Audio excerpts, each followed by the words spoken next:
사도행전 4장 강의를 하도록 하겠습니다. 사도행전 4장은 우리가 잘 아는 것처럼 이제 새로운 모습이 나오게 되는데요. 교회 형성에 대해서 얘기가 나오게 됩니다. 사도행전 4장에서는 1절서부터 22절까지는 관원들 앞에 선 베드로에 대해서 얘기가 나오고요. 23절에서 37절까지는 초대교회의 모습과 부흥의 모습에 대해서 다시 나오게 됩니다. 사도행전 4장은 3장하고 같이 연결이 된다고 볼 수가 있습니다. 2장의 말씀을 보면은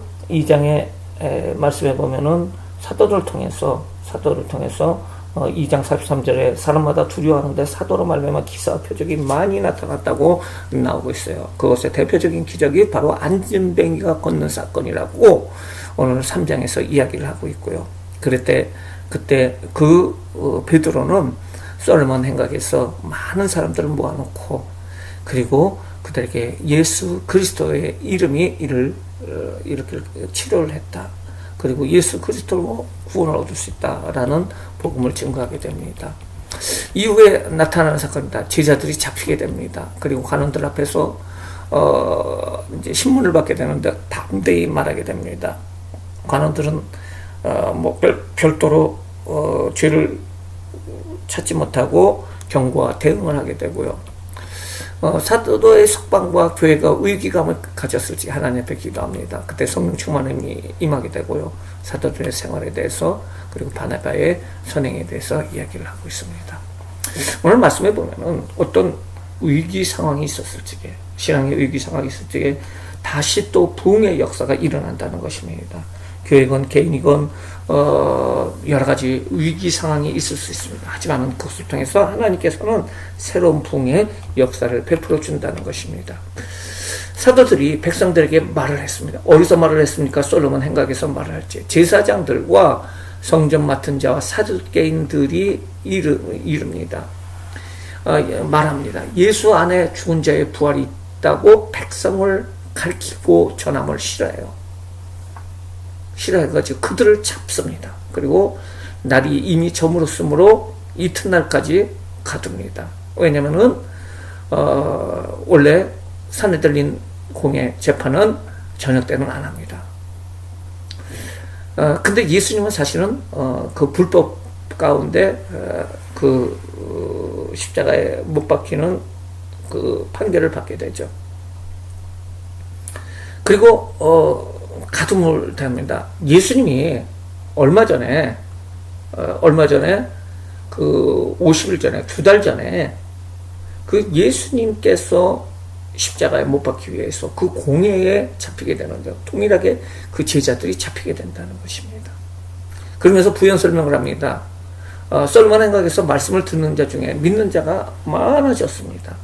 남자의 수가 약 5천 명이나 된다는 거예요. 5천 명이 넘는 그런 사람들이 예수를 믿겠다고 교회로 나오게 됩니다. 그러니까 사람들이 그 관원들이 그대로 볼 수가 없었다는 것입니다. 제자들이 솔로몬 행각에서 바로 예수님을 증거를 하니까요. 3시서부터 6시까지 설교를 했다고 봅니다. 그러니까 오후 3시서부터 6시까지 설교를 했다는 거, 그걸 어떻게 보면 되느냐면은, 자벌찌개 날이 이미 저물었다는 거죠. 저물었을 때가 오후 6시라고 볼 수가 있어요. 저녁 3시서부터 오후 6시까지 설교를 합니다. 3시간 동안 설교를 하게 되고요. 백성들을 가르쳐 예수를 들어 부활의 도를 전하게 됩니다. 그리고 믿는 자가 많아졌는데 남자 수만 5천 명이었어요. 제사장들과 성전 맡은 자들과 성전 맡은 자는 성전 수비 대장이라고 할 수가 있고요. 사두개인들이 다시 말해서 사두개인들은 제사장 계급의 이익을 대변하는 부활 신앙을 거부했던 사람들이죠. 이들은 하나님의 진리보다는 자신의 신분과 위치와 그 권력에 대해서 더 관심을 갖고 있던 사람들이, 이 사람들이 어떻습니까? 베드로를 잡아 가둡니다. 교회 핍박의 첫 기록이라고 할 수가 있습니다. 이튿날 관리들과 장로들과 서기관들이 예루살렘에 모였는데 대제사장 안나스와 가야바와 요한과 알렉산더 및 대제사장의 문중이 다 참여를 합니다. 큰 사건이라고 할 수가 있죠. 큰 핍박이라고 할 수가 있습니다. 사도들 가운데 세우고 묻되 너희가 무슨 권세와 누구의 이름으로 이 일을 행하느냐. 귀신의 그 권능이냐라고 말을 하는 것입니다. 이에 베드로가 성령이 충만하여 말합니다. 백성들과 관리들과 장로들아, 만일 병자가에게 행한 착한 일에 대하여 이 사람이 어떻게 구원을 받았느냐고 우리에게 묻는다면은 이렇게 질문을 하게 되죠. 사내들인을 소집을 합니다. 공회를 소집을. 너희가 모든 백성들은 알라. 너희 모든 백성들은 알라. 너희가 십자가에 못 박고 하나님이 죽은 자 가운데서 살리신 나사렛 예수 그리스도의 이름으로 이 사람이 건강해졌다. 그리고 너희 앞에 섰다. 이 예수는 너희 건축자들의 버린 돌로서 진무퉁의 머릿돌이 됐다.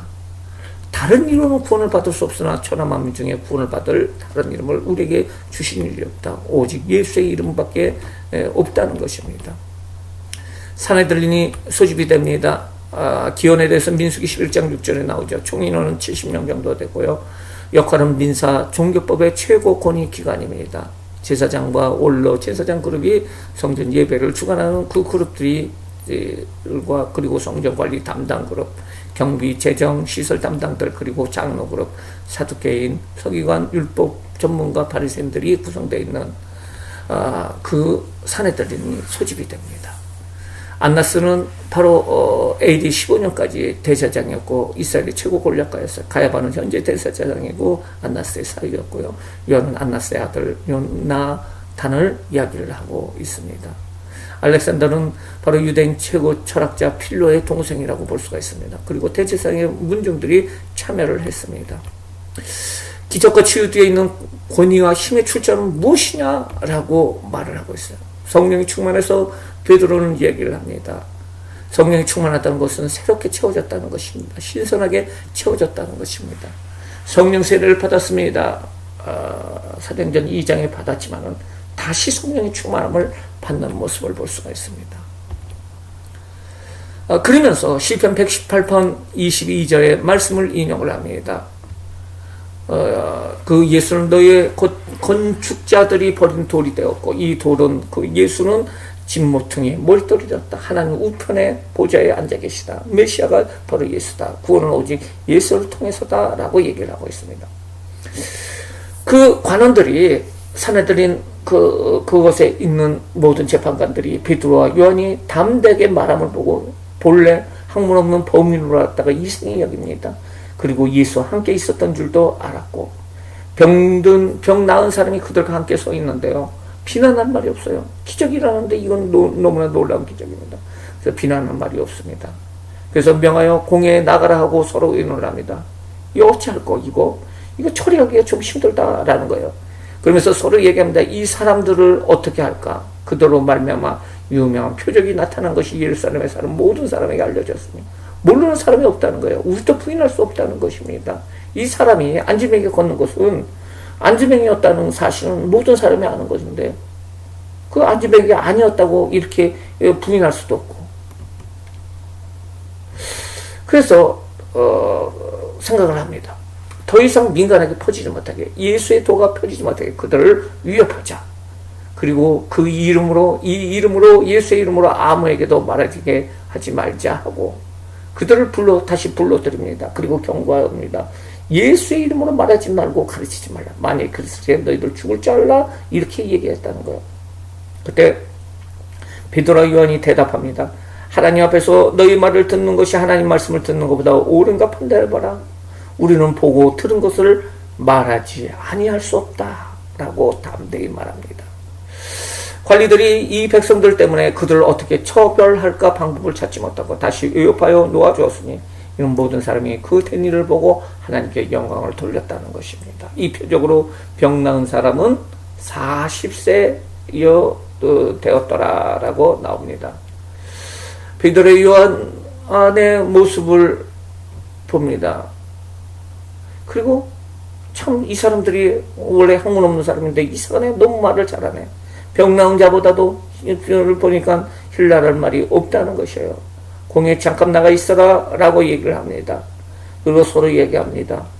뭐라고 얘기합니까? 이 사람을 어찌 앓고 기적을 부인 못하고 인정하면 예수를 죽인 주범이 우리가 되고 예수 부활에 대해서 가르침을 금지하는 것이 최상책이다. 이렇게 얘기를 해가지고 다시 들여보냅니다. 그리고 얘기합니다. 예수의 이름을 말하지도 말고 가르치지도 말라. 그때 베드로와 요한은 우리는 보고 들은 것을 말하지 아니할 수 없다라고 얘기합니다. 사도들이 외웠습니다. 그리고 그 동료들에게 가서 그 교회에 가서 제사장과 장로의 말을 알립니다. 이 말은 무엇이냐? 바로 예수의 이름으로 이름을 알리지 말라는 것입니다. 그들이 듣고 한 마음으로 하나님께 소리를 높이 이르면서 그 교회 사람들이 이야기를 합니다. 이 어려운 상황에서 우리가 어떻게 합니까? 대주제여 천지와 바다와 가운데서 만물을 지으신 하나님이시여, 또 주의 종 우리 조상 다윗의 입을 통하여 성령으로 말씀하시기를 열방이 분노하며 족속들이 허사를 경영하며 세상의 군왕들이 우리를 대적한다 라고 말씀하고 있는데, 과연 헤롯과 본디오 빌라도는 거룩한 종 예수를 거슬러 거슬렀는데 예정하신 그것을 행하려고 이 성에 모였나? 우리는 하나님의 권능을 행하기 위해서 모였습니다 하면서 기도합니다. 하나님, 우리를 위협함을 굽어보시옵소서. 우리의 그 고통당하는 걸 굽어보시옵소서. 또 다음 대에 하나님 말씀을 전하게 하여 주시옵소서. 손을 내밀어 병을 낫게 하시고 표적과 기사가 거룩한 종 예수의 이름으로 이루게 하여 주시옵소서. 이렇게 빌기를 다 했을 때 모인 것이 진동하게 됩니다. 우리가 다 성령의 충만을 받고 그리고 나서 다시 다음 대에 하나님 말씀을 전하는 모습을 볼 수가 있습니다. 제자 석방과 교회의 성령의 충만함이 다시 임하게 됩니다. 그들이 모인 것은 자발적인 것입니다. 성령이 이끌렸습니다. 그들의 기도는 주권자신 하나님을 찬양하고 만물의 주관자가 하나님이심을 고백하고 있습니다. 그들은 기도와 간구를 포함하고 있습니다. 그들의 기도는 긍정적이고 적극적인 믿음입니다. 표사와 기적을 보여주세요. 담대히 복음을 전하게 하여 주세요. 그겁니다. 이것을 의기를 모면하게 해서가면은 바로 적극적인 믿음을 보여주고 있습니다. 그때 땅이 진동을 합니다. 그리고 땅이 진동을 하고요. 다 성령의 충만함을 받게 되어 하나님의 말씀을 전합니다. 사실은 2장의 성령 세례를 다 받았어요. 하지만은 위기가 왔을 적에 그들에게 다시 기도했을 적에 성령의 충만함이 임하는 모습을 보게 됩니다. 이제 32절에서 35절들은 바로 사도들의 생활을 이야기하고 있습니다. 믿는 사람들이 한 마음과 한 뜻이 되어서 모든 물건을 통용합니다. 자기 재산을 조금도 자기 것이라고도 이가 하나도 없어요. 사도들을 통해서 큰 권능과 주 예수의 부활을 증언합니다. 사도들은. 그리고 우리가 큰 은혜를 받게 돼요. 그 중에 가난한 자가 없었으니 이는 밭과 집에 있는 자들이 팔아 그 판 것을 값을 가져다가 사도들을 발 앞에 두니 그 필요에 따라서 나눠줬다는 것입니다. 그 대표적인 사람이 누구냐면 바로 바나바라는 사람이에요. 그가 밭이 있었으나 팔아서 그 값을 가지고 사도들 발 앞에 두게 되었다는 것입니다. 오늘 4장의 내용은 홍해 신문과 베드로의 변론과 석방에 대해서 이야기를 하고 있는데, 박해를 베드로는 복음 증거의 기회로 삼고 있습니다. 예수님만이 구원의 통로라는 것을 증거하고 있어요. 성령의 권능은 사도들을 강하게 하였습니다. 인간의 회방으로 하나님의 일을 막을 수 없다는 것을 오늘 성경은 말해주고 있어요. 공의의 협박과 위협 속에서 사도들의 담대한 믿음을 보여주고 있습니다.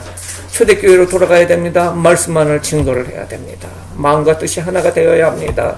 그리고 영적인 지도자를 존중하고 신뢰해야 된다는 거예요.